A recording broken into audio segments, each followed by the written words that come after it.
Welcome back again, everyone. Today's topic is another one of the commonly used phrases.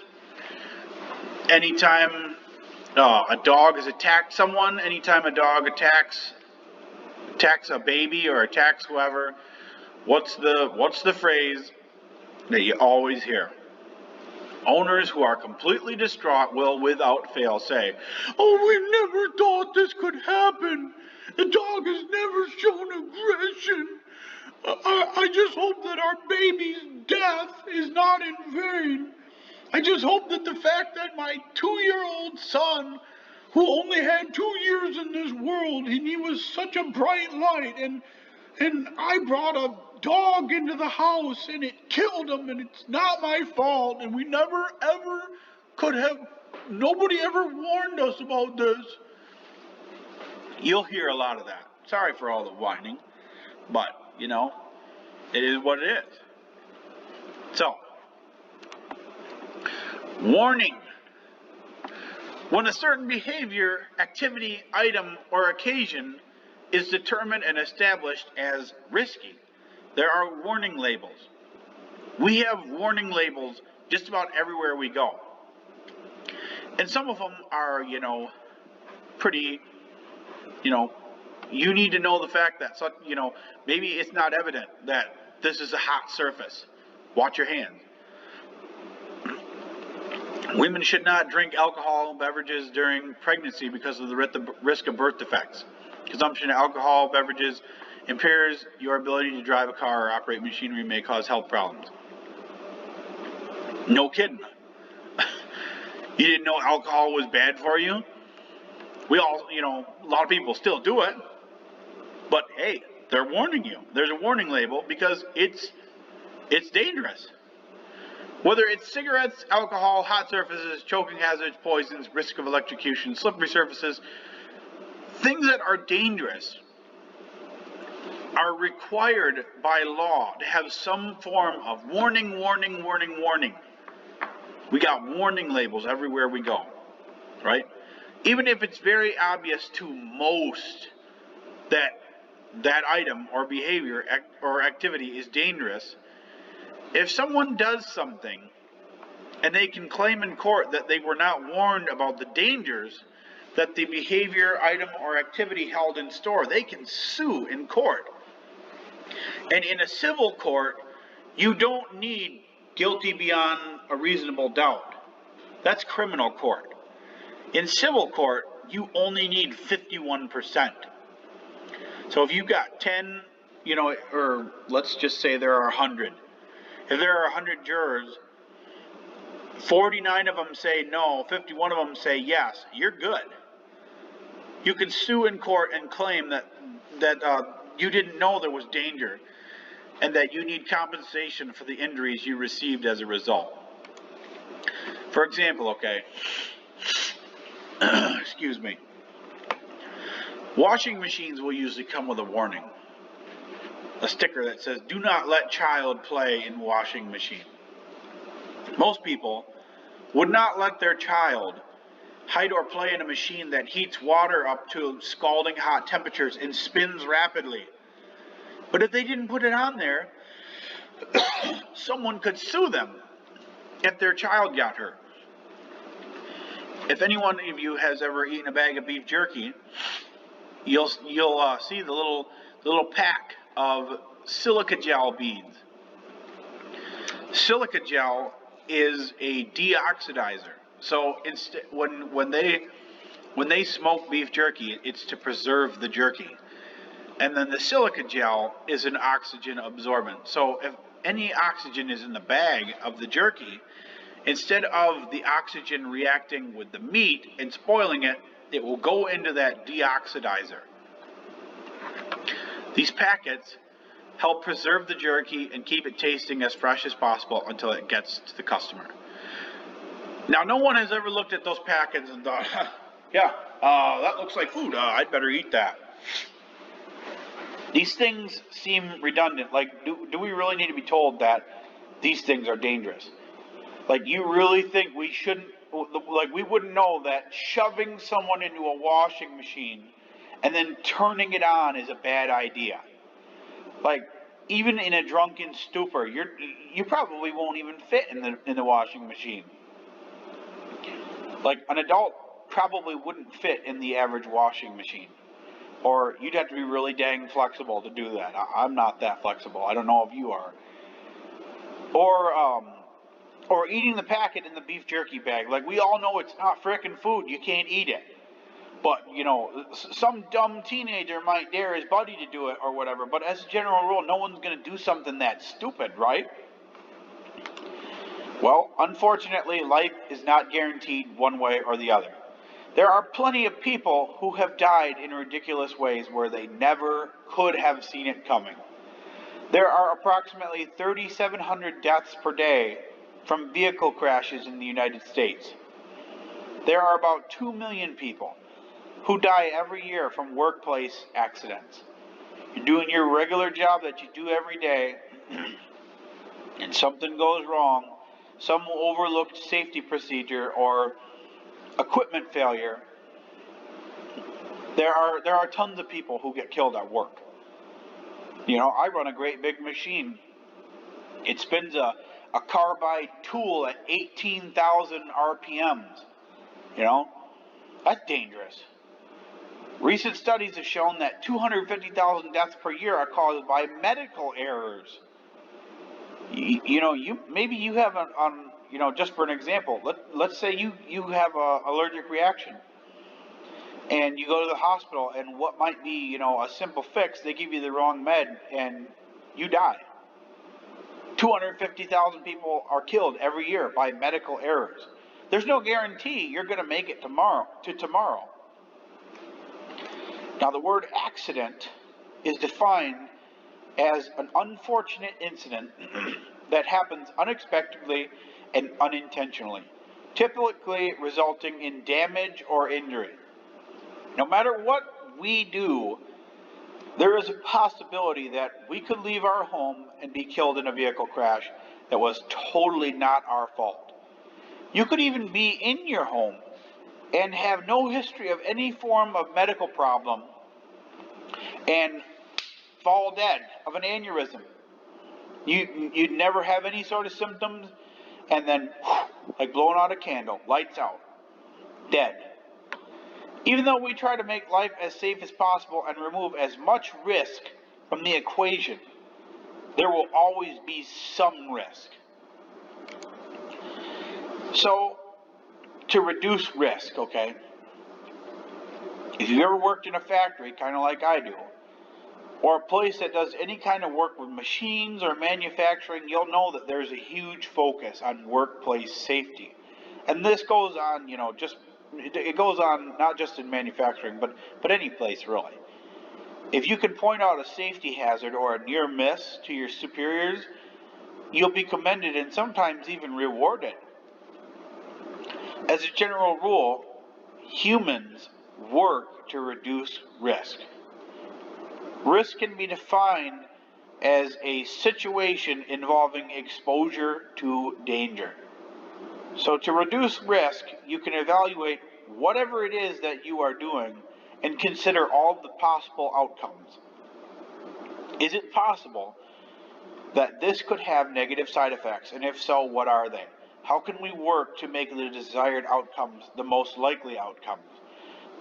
These are all things that we factor when we calculate to reduce risk. There are dangerous things that you and I do every day. Even though we all do dangerous things every day, when you consider the possibility of what can happen and what is needed to be done, you come to the realization that not all risk can be avoided. If you don't get in your car and go to work, you won't make money and you could lose your job. If you don't have your income, your lights are going to get turned off. You could be evicted. The possibility of getting into an accident is there, and we all acknowledge it. I have had one accident this year, and I had one last year. Like, Those two occurrences have drastically changed the way I feel and conduct myself on the road. Another dangerous thing we do, we eat food that isn't good for us. We know the possibility of getting complications from obesity or upset stomach is there, but we eat it anyway. No one wonders why their stomach hurts after eating an entire pizza and a load of breadsticks and a 2 liter of Pepsi. If you didn't eat, eventually you'd starve and die. Like, you have to eat. Mind you, maybe not a pizza and bread, but even if you ate something healthy, you could get food poisoning from a fresh salad or any healthy food. It's rare enough, and the benefit outweighs the risk. We have to accept a certain amount of risk no matter what it is that we are doing. So, what about dogs? Okay. When people purchase dogs from shelters or breeders, there are no warning signs whatsoever. There is no sign out front of the shelter excuse me, that says 800,000 people seek medical attention for dog bites in the U.S. every year. There isn't even a pamphlet or a promoted online resource. To someone like you or I who know the dangers that dogs present, like we've got these facts memorized, we recognize the risks that dogs place on the home. They not only attack, but they also carry life-threatening illnesses, parasites, allergens, and on top of that, they eat nonstop, including non-food items like packs of underwear and strips of carpet, or a whole roll of Christmas lights, or their own crap, They generally raise the stress load of those who are caring for them. We get these risks, and as a result, we do not bring them into the home, and the risk is an unnecessary risk to take. We get it. Dogs give nothing, and their risk is high. It makes sense to you and me. Yet there are millions and millions of people who want to have dogs in their home, and they place the dog's life equal to or even above the life of themselves and their children. Why don't they get it? Why don't they recognize the risk? Now, you would think that the facts being as easily accessed as they are, like I said, in a day and time where we live, you can Google anything you want. And you might get a biased answer, but you'll get some kind of answer. In a day and time where facts are as easily accessed as they are, dog owners, you'd think that they would get it. Like, the fact that dog nuttery has gone this far is absolutely beyond me. There shouldn't have to be an anti-dog community, a whole group of people who are anti-dog. There shouldn't have to be all these warning signs all over the place for people to get that something with a mouthful of teeth is dangerous. Common sense should kick in. An animal with powerful jaws, hold on, a mutant with powerful jaws, a never-ending appetite, and the capability to kill you should scream, "Stay away from me." Yet, as we know, there are still almost 90 million dogs in the United States. So where in the heck does the disconnect take place? Why don't these people get it? It's because dog nuts are mentally ill. They don't get it because dogs are not labeled as dangerous. We have all these warning labels all over the frickin' place, and because of that, people can't sue. People get, oh, well, I guess this is dangerous. That's not the case with dogs. Let's say someone never owned a dog before, Googled first time dog owner. So I went and I Googled first time dog owner.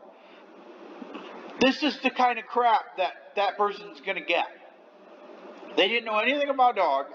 They Googled first time dog owner. This is the kind of bull crap that they're going to get. Sparkles, paw prints, bunch of dogs sitting there with their stupid tongues hanging out of their stupid mouth, panting and slobbering. To someone who has no knowledge of dogs whatsoever from the outside looking in. Dog nuts do their very best to portray dogs as innocent and loving, non-judgmental, all that crap, and that's what they're going to see. Dogs aren't giving warning labels like these other dangerous things. So someone who isn't familiar with the facts, even someone who otherwise has common sense, could never guess that their pit bull would rip out their newborn's throat. Dog never showed aggression, never thought this could happen, and then it does happen. And then it happens again, and then it happens again, and then it happens again. And you have all these stats that are available. And, you know, the fact that you petted your neighbor's pit bull and they showed you a picture of, oh, does the dog look dangerous? Doesn't mean jack crap. They project these dogs as innocent, loving, sweet, non-judging, and because this is all lies, when the dog attacks, it goes against everything they've been led to believe about dogs. Right? Everything they know and have been told has been temporarily shattered. We never could have seen this coming. We never thought this could happen. Temporarily.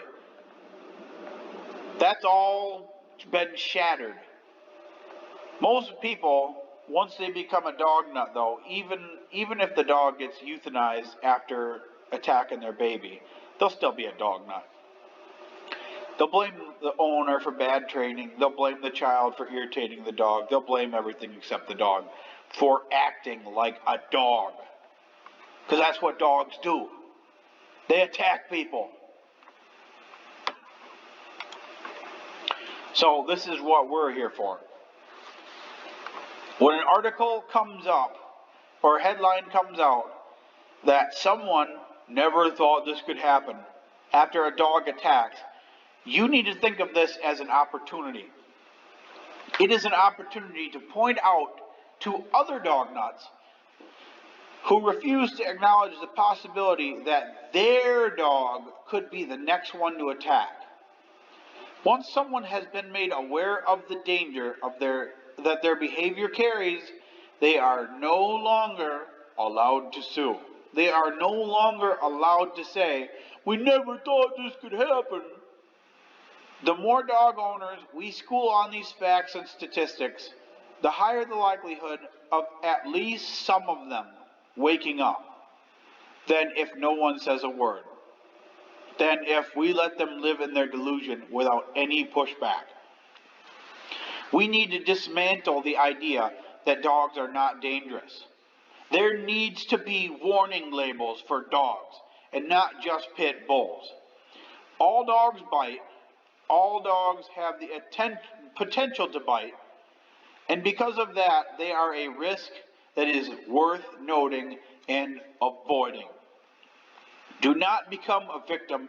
Do not allow people to think it could never happen to them. And here's a screenshot of a video that I commented on.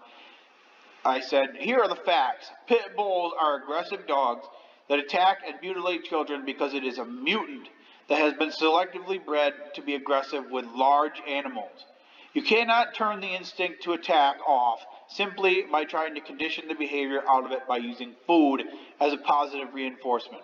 And the pit bull accounts for more attacks than all the other breeds put together. So the fact that you want to own the most vicious mutt of them all makes you a mentally disabled or disturbed individual, and you need help." This is what we need to do. There needs to be warning labels for dogs. Do not allow anybody the room, don't give them the room to say, we never thought this could happen. And as always, my people, love the sinner, hate the worthless dog.